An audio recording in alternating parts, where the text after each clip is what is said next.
plays really, really well. Like it's proper smooth, feels really meaty, kind of when you're playing it. Did you get that? Yeah. I'm trying to get a shot. Actually, they're playing it right now. Yeah. So this is the Tekken tournament. So they're playing the tournament at the moment, and obviously whoever wins the day. I don't know. I guess they get a load of merch and stuff. But it's a cool idea. It plays silky smooth. Yeah, it does. It really does. It's really cool. So yeah, Tekken 7 is awesome. Hello. The Gang Beast has been out for a while. It has been in development for a while. So what's new recently? Most recently. What's new recently? Right. Okay. So at the moment we're trying to add game modes in at the moment. We're also working on camera, working on climbing. We're just constantly tweaking it, obviously, as opposed to see what the community thinks. Yeah. And then depending on what the community thinks, we'll try to tweak it, and then obviously try to make the best game we can without breaking it.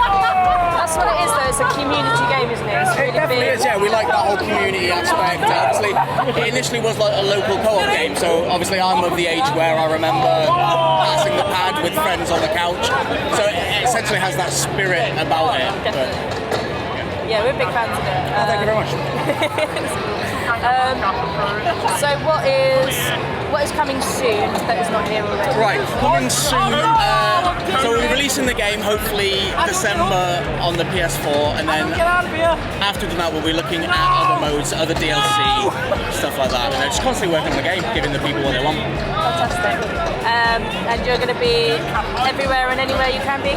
Yeah, obviously we've been here for the past, it feels like 8 years, but it isn't. I think we've been here for the past 4 years, so it's quite nice to see how people are reacting to it, because obviously working on it, you're kind of in a bubble, so it's quite nice to see people's smiles and laughing at the game, so that's kind of vindication of what we're doing. So. Excellent. I think that's good. No worries, thank you very much, guys. Hello. You are the creator of the pixels? Yes, yeah. I'm artist, coder, and designer. I like that. Yeah. I like that. So, can you tell us a little bit about what Dead Pixels 2 is about?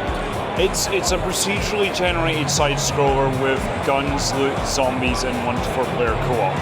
So I'm getting the vibe from the display here that it's harkening back to the old school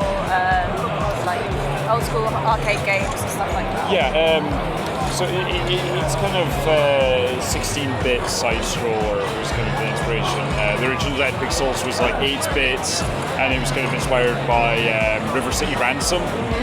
On the NES, and so for the sequel I decided to do a 10-year jump, and so style-wise the original was Grindhouse cinema, and so 10-year jump, it's the straight-to-video boom of the 80s. Fantastic. So yeah, it's so proper B-movie style. Yeah, the kind of I have a fictional this is the straight-to-video sequel to the original game, so I like it. and so that kind of sometimes means I'm not making a good plot. It has a plot, but it's not a good. It's the straight-to-video sequel. It didn't even deserve a theatrical release. Are you a fan of that sort of genre? I am a massive fan of films.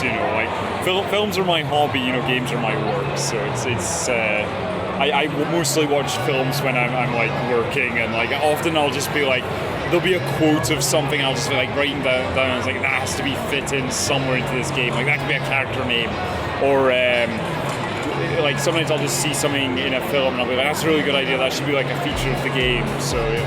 So you've taken inspiration, so character design and stuff.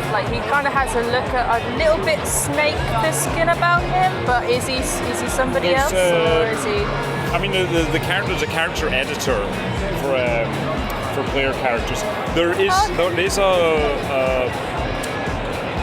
storekeeper that was originally very Snake Plissken, and too many people said oh, it's Snake Plissken, and I was right, so some slight redesigns on his clothing, and then I gave him a grey streak through his hair, so he's a bit Mad Max and Snake Plissken.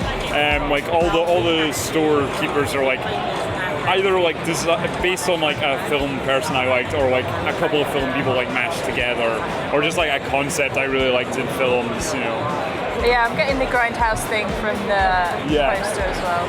Yeah, it was really fun, like getting that design. It's just kind of like referencing multiple like movie box arts and just being like, oh yeah, like the heads up here are like this movie poster, and then this movie poster, and then like I sent like a horrible crude like stick figure drawing, and then got like that back, and it was wonderful seeing that. So you're fighting zombies. Yeah, you're fighting zombies, and then you're like looting buildings for items, and then you can sell that stuff on and. To get better weapons. Yeah, to get better weapons, and you're just kind of progressing. So there's a loot element to it. There's a bit of like managing ammo and like guns, and like maybe going, oh, I don't have enough ammo for this gun. I'll have to switch this one temporarily, or have this as a backup gun. You know. So there's a slight strategy to it. Yeah. It's not quite as like run and gun as some people might think it is with an issue. Okay, and hopefully like you can get like some people will like try it and they'll be like, oh, I just wanted something really simple, I don't want to play this. But then you got like other people where it's like, oh, I thought this was going to be simple and it's so much more. Yeah. And so like it works both ways, but hopefully more people are like surprised like pleasantly than unpleasantly. Yeah, that's cool. Thank you very much. I love all your badges. Oh yeah, these are Very from cool. like every event that like I've worn this jacket at. Fantastic. I had to take them off to wash it after the last event because it got dirty. And when I put them all on again, I was like, oh, they're all in the wrong order and they're too close, and I had to like jumble them around. But it was like, I've been showing the games for over a couple of years now at different events, and like I always try and get a badge from each event, at least one. So Nice. Have you got any from this one yet? there's a Forts one from around there. Dead Cells from over there. Oh, I like Dead Cells. Dead Cells guys. Yeah. I don't think I've got any others at this event. So you But some got of the ones here are, present. I've just got them from previous events. I'll be going on a hunt for badges like tomorrow. Brilliant. Well, thank you very much. Thank you. Hello. Hello, Your name is? my name's James, I'm from Big Robot. Hi. So this is... The Signal from Tolva is an open world combat and exploration game. So Tolva is a planet that is covered in ancient technology that has been left behind by a previous civilization, and 3 factions have descended on the planet to kind of pillage it and look for the signal from Tolva.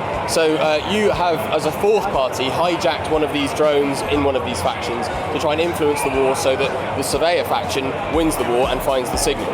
So what you're doing is you're travelling the world, doing missions for this Surveyor faction. You'll be exploring ancient weird technology, you'll be capturing bunkers, and when you capture those bunkers, they will emit squads that are friendly to your faction. Those guys will then be sent on their own mission, so they'll go to capture other bunkers, or they'll be sent to investigate signals from a particular part of the world, or they'll be gathering resources so that they can manufacture weapons and those kind of things. So you are helping them win the war by doing that, basically. Excellent. So you've created an entirely new world. Yeah, Fantastic. it's new fiction. It's a new, despite it's our own IP. It's based on the artwork of a guy called Ian McHugh, who's a guy who did art for GTA, and he likes drawing spaceships and robots, and so we like spaceships and robots. So we kind of tried to make our world based on his artwork, and I think that's kind of It looks very cool. Cool. I'm glad you like it. What was your sort of inspirations behind it, apart from the artwork, obviously? It's like 30 odd years worth of reading sci-fi. So it's kind of like a hard sci-fi aesthetic to it. It's kind of we did a game before called So You Are Being Hunted, which was kind of sort of horror comedy. With this game, we're kind of going much more for a sort of cold, hard sci-fi aesthetic.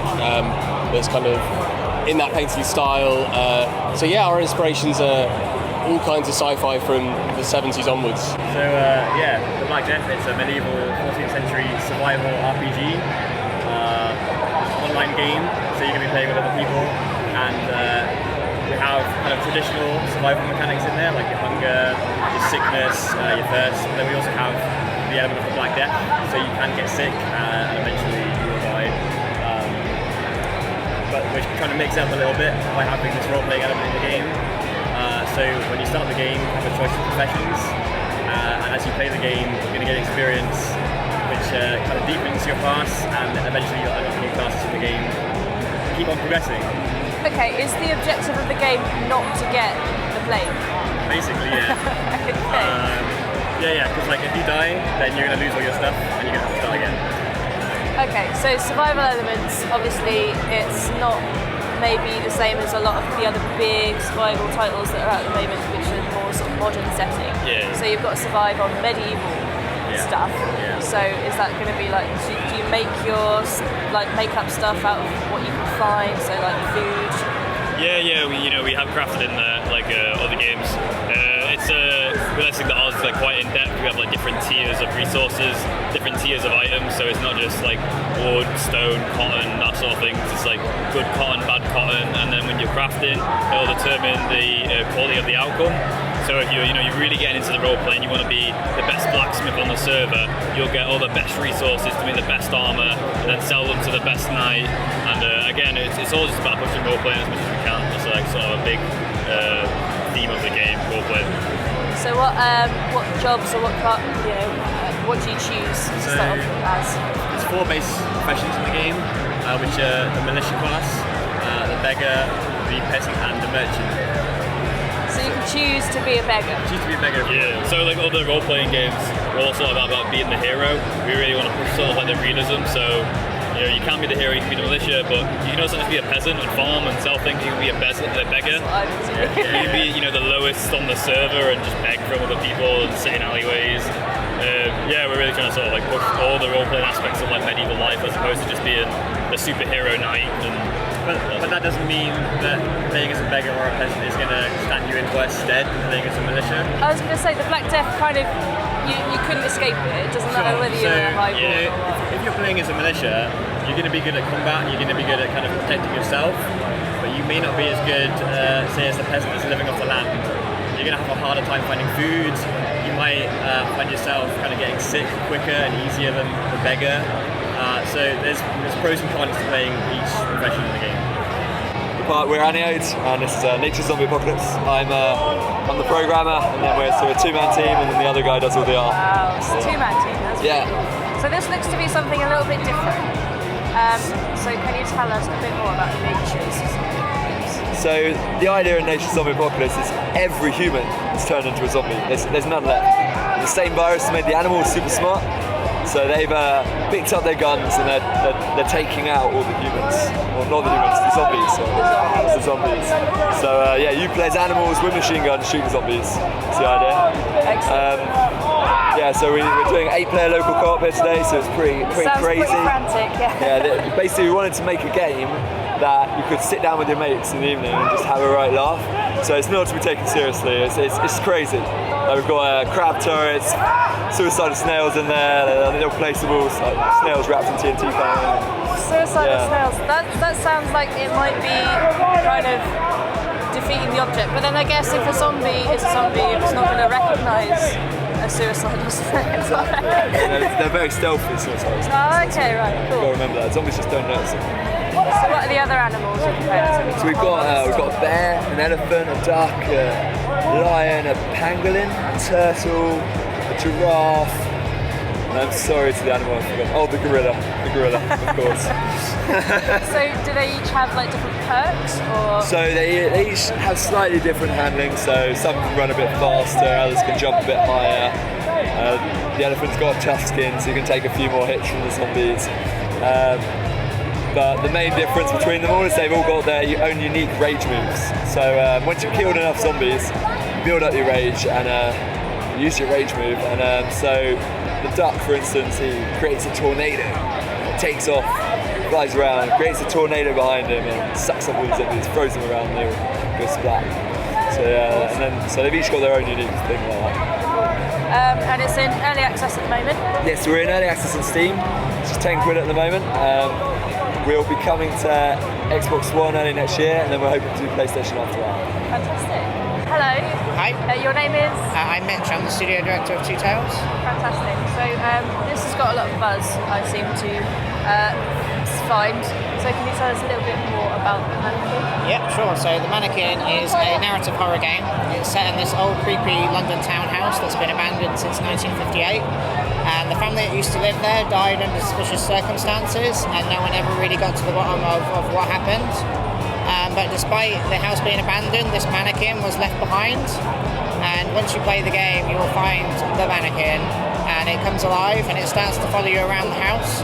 But after this happens, the house starts to change. So these old, dark, dusty, empty rooms transform back to what they were like in the 50s. So you'll come back into the living room and there's a 50s TV playing and an old record player. But at the same time as well, these creepy mannequins are stood around talking, and basically these mannequins are playing out the family that used to live there, and through them you'll eventually find out what happened to them and how the family died. And there's also a lot of story about the actual mannequin that's in the house as well. So it's more of a sort of creepy kind of psychological horror. Yeah. More than like jump scares and stuff like that. Yeah, I mean there is a few jump scares in there. It's a horror game, but we spent a lot of time as well on the atmosphere, and there's definitely the focus in our game is on the narrative and the story and finding out what happened. Cool. Do you have like an inspiration, or is it just an idea that came? I mean, basically it all came from this. We were fascinated about the idea of these mannequins telling a story, talking and telling a story. So it really just came from that. As we were playing around with ideas, it gradually evolved into a darker horror experience. I mean, looking back now, it seems kind of obvious that it was always going to go that way because mannequins are inherently just creepy anyway. But funnily enough, we didn't set out to necessarily make a horror game, but as we were exploring those ideas around having these mannequins, and it just naturally went that way, and we found, yeah, this really works, so we just went with it. So when is it out? So we're aiming for March, April. It's not set in stone, but that's what we're aiming for next year. It'll be on PC and Mac first, and then we'll look at consoles later. Fantastic. And have you had a lot of good feedback from? Yeah, really good. Yeah, we've had a lot of people jump, which is nice, and people are really good feedback on the game. People are loving it. They really want to know more about the story. You know, like who was the family. So I think it's been really good. Well, thank you very much. Cool. Thank you. So first of all, what is Dead Cells? So Dead Cells is a Metroidvania game, a mix between a Castlevania and a roguelike game. So what sets this one apart? What makes it better? Actually, we're big fans of games like Symphony of the Night or this kind of core gamer game, and we wanted to make something that felt like a good Castlevania, but with lots of replay value. And we wanted to, so that's why we decided to go for roguelike elements. So in this game, actually, you begin as a small, shitty, small green thing, which is an homunculus from Fullmetal Alchemist and this kind of lore. And you have to find a proper body to actually explore the dungeon, because you cannot do pretty much anything as an homunculus. And with this body, you can explore, fight enemies, and eventually you will die. And when you lose this body, you start again the game, but you will be able to have new weapons, new content, and also new branches in the dungeon because of your previous experiences. You can, for example, at the beginning of the game, you have an elevator which is broken. You can repair it later in the game, so it will allow you to start from different parts of the dungeon right from the beginning. So we want to focus a lot on secret areas, on alternative ways, on lots of loot and different item weapons to make sure each time you make a run, it will feel really different. Okay, so like replayability, basically. Yes, a lot. Yeah. That's the main focus. We still have a storyline. We have something which is pretty much like an FTL game. We have a main storyline with random elements and random encounters that will build this storyline all along. But most of the game is more an exploration and action-based game. So who is the character? Or is it do you interpret it yourself? Actually, the real main character is homunculus. That's a green thing that you control at the beginning of the game. It takes the body it found to explore the dungeon, but this body is just a vessel for him. He will drop it, and then eventually it will destroy it because it just doesn't need it. It just needed to explore the dungeon. So he has the ability to switch body and to explore the dungeon this way. But so the main character and the main hero is this little shitty thing at the beginning. That's brilliant. There is a reason for why you are this at the beginning, but it's up to you to discover why. Oh, I like it. Very good. Well, thank you very much. You're welcome. For that. So just come out of the Sega booth, we tried Sonic Mania. It is pretty much Sonic. I mean, some of the animations are obviously new and the graphics look great. The sound is really cool. But yeah, it's Sonic. It's pure Sonic, and that's a good thing. It's a good thing. It's a good thing. I played Green Hill Zone, you played the new level? Yes, I did. Studiopolis. Studiopolis, so it's set like in a Hollywood kind of movie with a movie theme kind of thing. So that's like the fun level. Like, you've always got to have a fun level in a Sonic game, and that's that one. But yeah, the other option was Green Hill Zone, which I played because it's just, and I beat your time. Yeah, whatever. Congratulations. Thank you.